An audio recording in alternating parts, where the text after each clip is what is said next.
Resonance of Fate, known in Japan as End of Eternity, is a role-playing video game developed by Tri-Ace and published by Sega for the PlayStation 3 and Xbox 360. The game was released on January 28, 2010 in Japan, on March 16, 2010 in North America and on March 26, 2010 in Europe. Gameplay. Resonance of Fate uses what is known as the Tri-Attack battle system. The battle system is a mixture of real-time and turn-based controls. The game consists of battle elements such as command battles and action battles. Players start the battle by selecting one of the player's characters to control, following which the player takes direct control over the character. The player can then move the character around and attack targets. The character's turn ends when the player's attack is over or his action points are all used up. Enemies are also able to move while the player's character is moving and will usually attack only the character being controlled by the player. Players can restart any enemy encounter if they are defeated during battle, and for a hefty fee can replenish health or even an important resource called bezel energy. Players are also able to suspend and save the game at any time. Each character's turn is limited by action points, during which players can keep moving and switching weapons until the action points run out. However, during each turn, players are only allowed to make a single attack, after which, even if action points remains, the character's turn ends. Attacking an enemy uses a charging system where the player selects a target. The attack charges up, and the attack can be carried out when the charge meter is full. Players can also choose to charge up the attack multiple times, for a more powerful attack, when the character has a higher proficiency level with his equipped weapon. The time needed to charge up is also dependent on the proximity of the enemy. The closer the enemy, the shorter the time needed to charge up, though it renders the player more vulnerable to attack. Enemy charge meters can be observed, and enemies will attack a character automatically on their turn if their charge meter is completely red. There are two damage types in the game. The first is scratch damage, which is only dealt by submachine guns. Scratch damage accumulates quickly, but can't actually kill anything. Killing things with scratch damage requires that the scratch damage be converted into direct damage, which can be done by using pistols and grenades on an enemy with scratch damage. Players are able to move about the battlefield freely, but they have the choice to create predefined paths for their character to follow. While moving along the predefined path, characters gain access to hero action, which makes the character immune to damage and speeds up charge times. However, the use of these hero actions requires the use of containers known as bezels. The item is an essential element in battle and is recharged through a variety of methods, such as destroying portions of an enemy unregistered trademark S weapons and armor, or killing an enemy. Characters using hero mode can attack while jumping in the air, and are also able to unleash special attacks which play out as stylish firearm actions. Weapons in the game can also be easily customized, and any firearm in the game can attach at least 15 augments. Items earned by defeating enemies or obtained through side quests can be crafted into weapon attachments for pistols and submachine guns, such as a sniper scope, an extended barrel, or an extended ammunition clip. In addition to fueling the hero actions, bezels act as a safeguard to character defeat. Characters will not receive any direct damage as long as there is at least one full, unused bezel. If there are enough bezels remaining, dealing a net sum of scratch damage equal to a character's health point causes the character to be whacked into the air, only to recover with induced regeneration, while the containers for the bezels, bezel shards, fly in different directions around said character. The number of bezels used and smashed depends on the enemy attack that whacked the character's health point to 0, and more importantly, the amount of total scratch damage dealt before the bezel shards exploded. If the player does not have any bezels remaining, the characters go into critical mode. Critical mode causes the characters to become extremely scared, leaving them unable to shoot quickly, unable to use hero mode, and taking direct damage from every attack. 4 bezel shards must be recollected by the characters in order to regain bezels and replenish their power, and enemies can even pick up bezel shards to regenerate health and shields. Game over occurs if any character is killed in critical mode, which was called Danger Mode in the Japanese version. New Game Plus equals, the game starts on its standard normal difficulty and the player cannot select anything else on the first time playing through the game. Upon completion of the game, the player can start a new Game Plus, with a now unlocked hard mode. With each successful completion of an unlocked difficulty level, further difficulty levels will be unlocked where enemy health point and damage is multiplied by a fixed amount. When starting on a new and harder mode, the player only retains access to the post-game bonus dungeon, clothing items, bestiary list and game scores. If an already once beaten difficulty is selected, all items and levels will be retained with the exception of colored energy hexes. There are 10 difficulties in Resonance of Fate. Plot.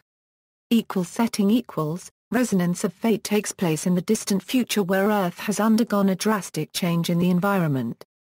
For reasons unknown, poisonous layers of gases permeated the land, causing cancer, which resulted in near extinction for mankind due to humanity's inability to adapt to the new changes.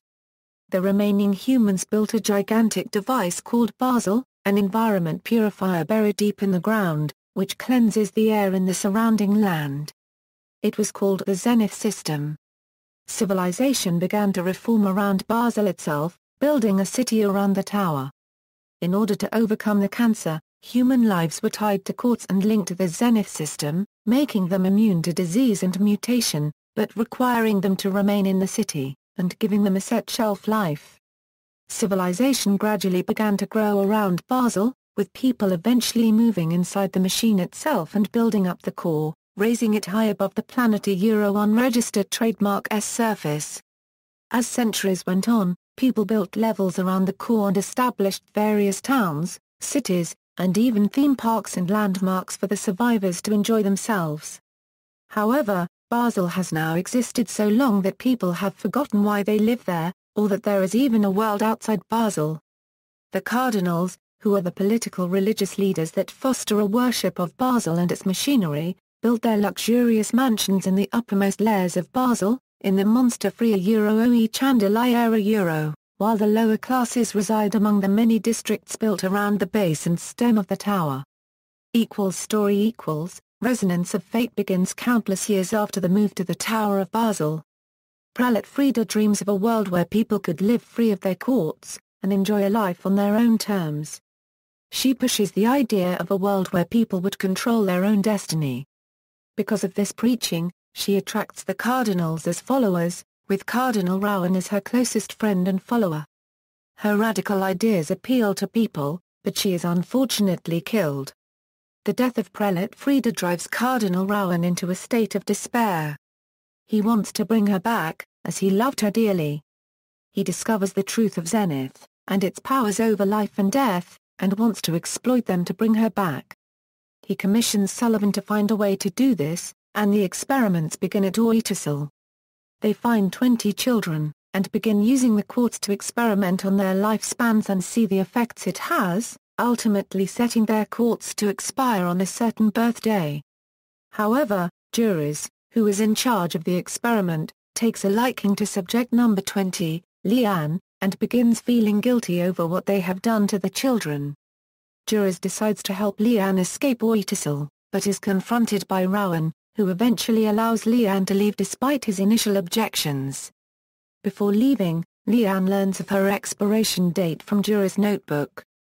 With the disease ravaging humanity, some people are left outside to die. Some of them develop mutations to allow them to not only beat off the disease, but become incredibly strong and able to survive in this environment. They become effectively immortal and they grow to hate Basel and the Zenith system for abandoning them. Rebecca, one of the humans who live outside of Basel, attacks the city and slaughters many people until confronting Vacheron. Vacheron is a knight of Zenith, a person blessed by the Zenith system. When she attacks him, Zenith strikes out against her, breaking Rebecca's mind as well as saving Vacheron's life. Sullivan finds Rebecca and sees an opportunity. Sullivan dreams of living outside of Basel, and this test subject is perfect for his research. If he can copy her traits, he can free people from Basel once and for all. Zephyr is a part of Sullivan's experiment to transfer Rebecca's traits onto the children of Crank Seminary. He becomes the only success of the experiment. However, his transformation causes him to become mentally unstable.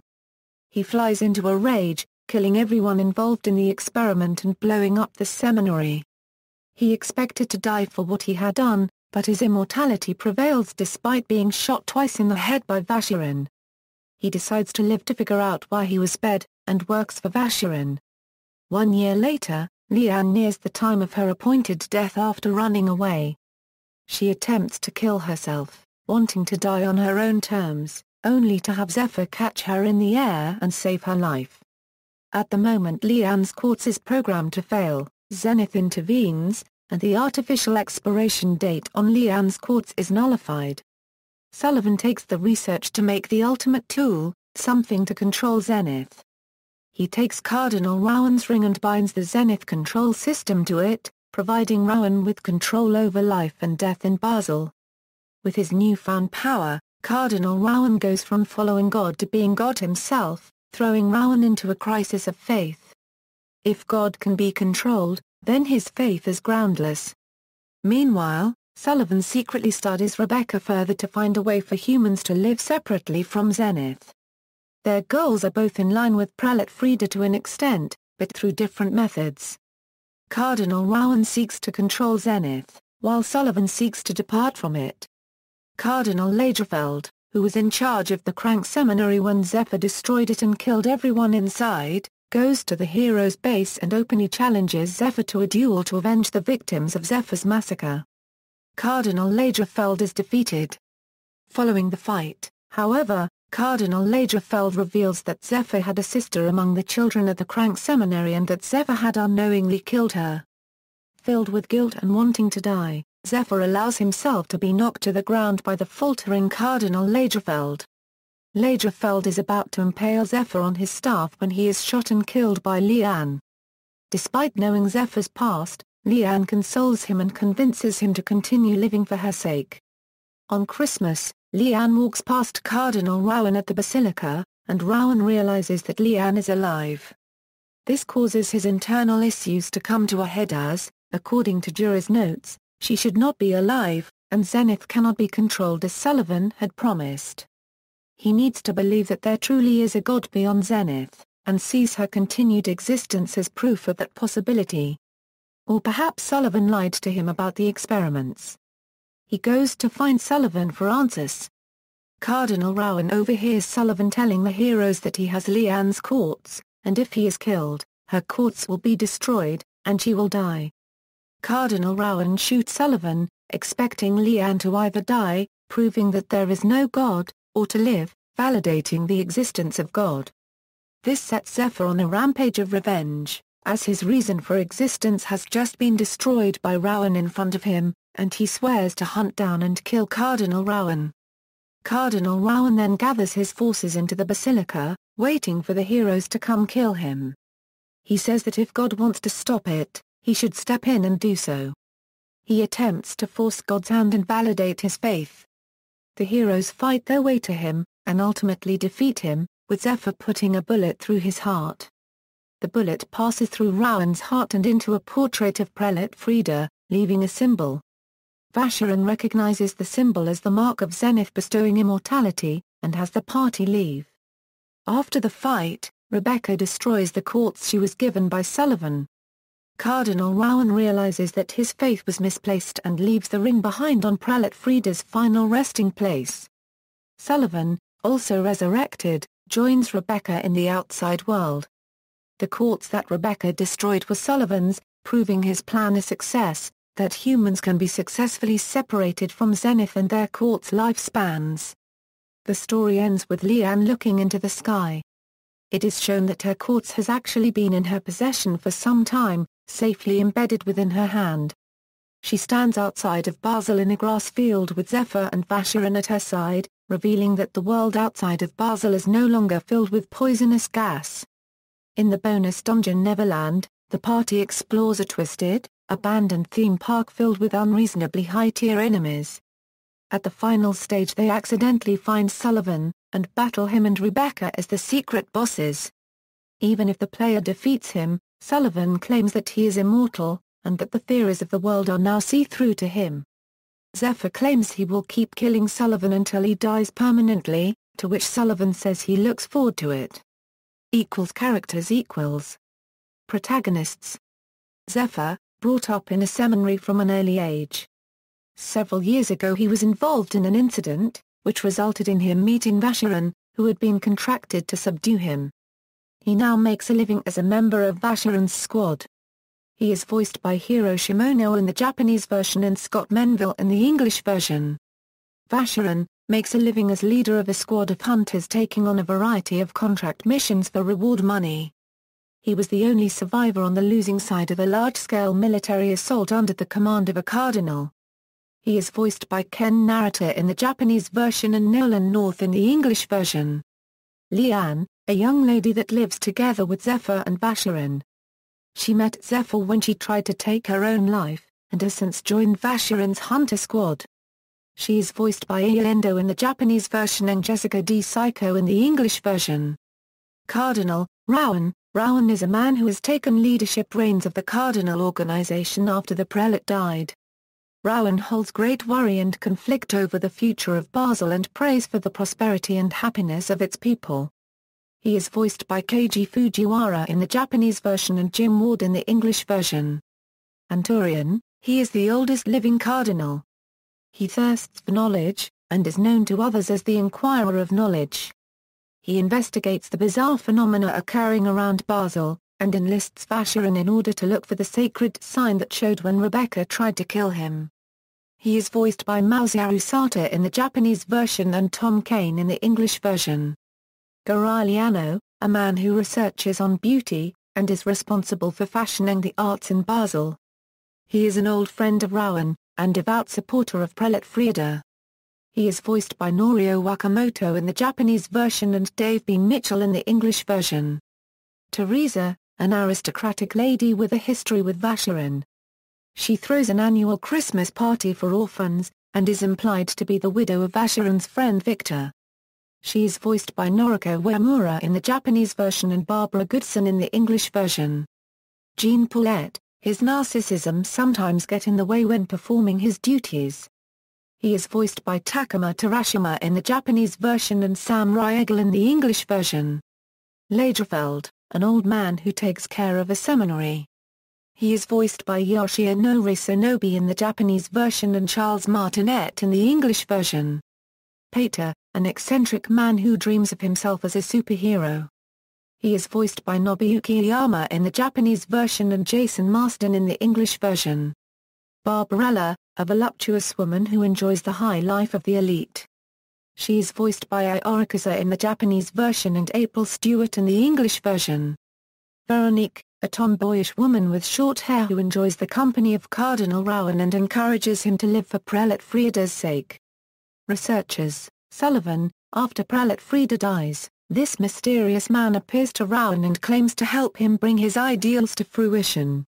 With Rowan's permission, Sullivan begins a project at a research facility called Oitasol that is linked to the future of Basel. He is voiced by Takehito Koyasu in the Japanese version and Chris Edgerly in the English version. Juris, a researcher working in the Oitasol facility in Basel, who had a special relationship with Leanne. He gave her her quartz. He is voiced by Hidena Bukuchi in the Japanese version and Kirk Thornton in the English version. Others Rebecca, a mysterious young girl who lives with Sullivan. She is voiced by Yukana in the Japanese version and Kat Taber in the English version. Veronique, a woman who is the right-hand man of Rowan. She provides support for her leader and is entirely trusted by him. She is voiced by Wakana Yamazaki in the Japanese version and April Stewart in the English version. Koshei, Zephyr's little sister, who was unknowingly killed by him during his massacre at the seminary. She is voiced by Kari Walgren in the English version. Victor, Vacheron's best friend, who was killed in the past, and had a connection with Sullivan and Anturian. He is voiced by James Arnold Taylor in the English version. Gelsey, a former soldier and now a maniac, who is completely obsessed with God and immortality. He also likes mentioning his grandma for some silly reason. Like Anturian, he too remembers Vacheron as Victor's friend. He is voiced by Dwight Schultz in the English version. Development, promotion for Resonance of Fate began on April 1, 2009, when Tri-Ace unveiled a teaser website with a countdown timer leading to the next week, with the game slated to consoles PlayStation 3 and Xbox 360 under the title of a new RPG project. Before the timer ended, however, leaked scans of Japanese magazine weekly Famitsu revealed the game to be named End of Eternity. The game's Japanese title is a reference to Isaac Asimov's novel of the same name. The project is a first-time collaboration between Tri-Ace and Sega. Directing was handled by Takayuki Sujiro, who has previously worked on Tri-Ace game Valkyrie Profile 2, Silmeria, and Planner for Final Fantasy Tactics and Vagrant Story. Resonance of Fate uses Tri-Ace's own ASKA game engine, which was previously used in Infinite Undiscovery, and Star Ocean, The Last Hope, modified specifically for the game. The music tracks were composed by Motoi Sakuraba, who has worked on many Tri-Ace games, and Kaeri Tanaka, who is known for his work in Sakura Taisen and One Piece. The developers set the game in a steampunk environment. Sujiro explained this choice over a sci-fi look. "I don't feel that sci-fi look really allows for a sense of reality and immanence of the world around the characters, so in going for the gears and rustic metal setting, we managed to add a uniqueness to the visuals that I hope will make it stand out." In an interview, Sujiro talked about the choice of firearms as weapons in Resonance of Fate. "We have opted to go with a battle system where guns are the main weapons. One of the reasons for this is that we felt swords and magic, which is something you find frequently in Japanese RPGs, have lost their novelty.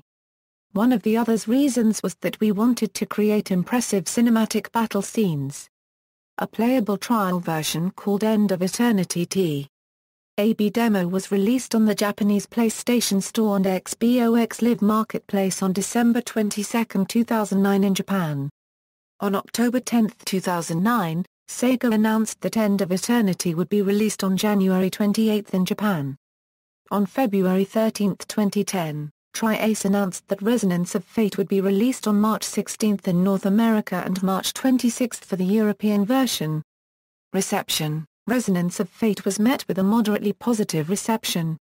The story received generally positive to mixed reviews. GameSpot wrote that the story in Resonance of Fate is told in a drawn-out, stilted way that only reveals its agenda dozens of hours into your quest, but that's what makes this story engaging even before your ultimate goal becomes clear, is that the characters are well developed and easy to relate to, concluding that the quirky story provides laughs and drama.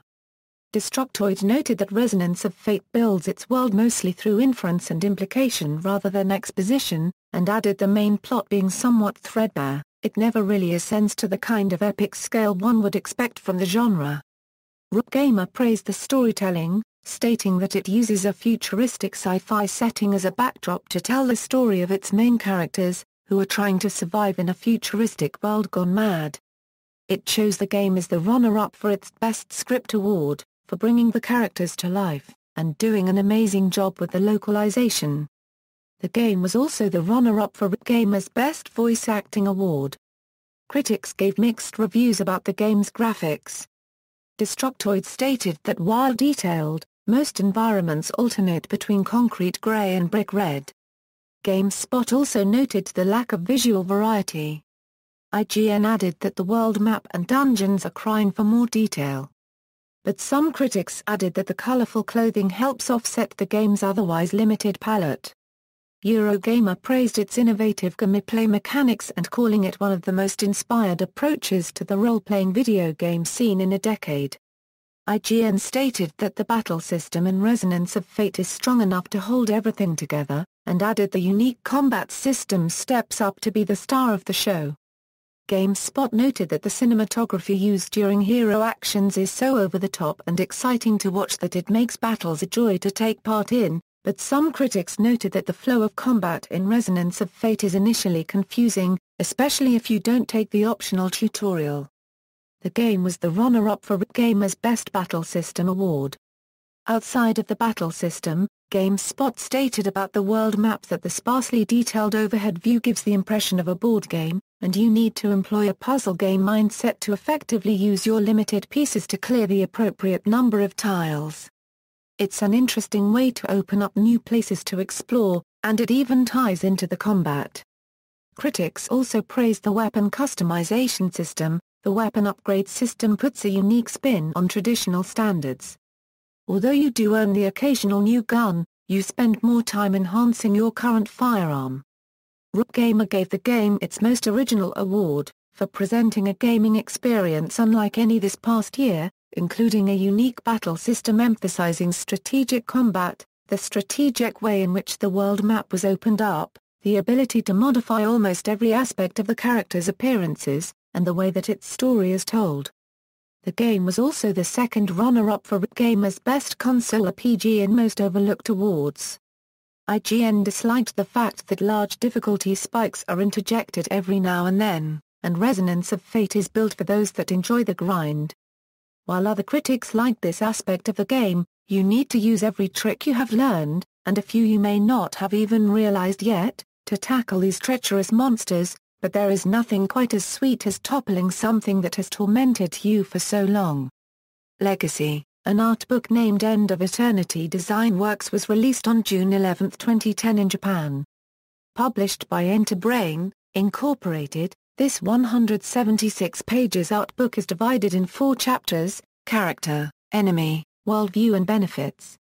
In the 2010 game Project Diva 2nd, a rhythm game developed by Sega and Krypton Future Media, Vocaloid Kagami Rinken obtained a Lian outfit. In 2012, Joe Stein Johnson of 1UP.com credited the game with redefining the turn-based battle system, attempting to turn it into an interactive animated film. According to Johnson, what we are really seeing here is a proto-attempt at a live and interactive animated sequence. A sequence where the player decides what happened, and what attacks were used to slay the cardboard cutouts on the left. He credited the game for saving the JRPG, and truly renewing it for more advanced technology. Zephyr, Vacheron, and Lian are the 3 characters representing Resonance of Fate in Project X Zone, a Namco Capcom Sega Mega crossover video game for the Nintendo 3DS. Zephyr and Lian are a pair unit while Vacheron is a solo unit. Various enemies from Resonance of Fate also appear as enemy units. The trio is set to return in Project X Zone 2, with Zephyr and Vacheron being the pair unit. Lian was changed to a solo unit. References. External links: Andiviteneti 1/2 OEW Florin Cube de Florina Florina WA Florina Florina Pound official site.